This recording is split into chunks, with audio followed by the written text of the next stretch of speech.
Hello and welcome everyone to a new video on your channel, Mr. Tech Tips. Before watching the video, don't forget to subscribe to our channel and don't forget also to like this video. In today's video, I will show you how to use WhatsApp on computer. So to do this, you have just to go open your WhatsApp, and after that, go and click on the three dots on the top right of the screen. And after that, go click on linked devices.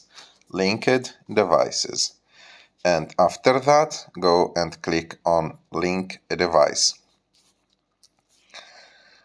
Okay, after that, you should go to your computer and open this website, web.whatsapp.com. web.whatsapp.com. And after that, it will show you in the screen of your computer a QR code.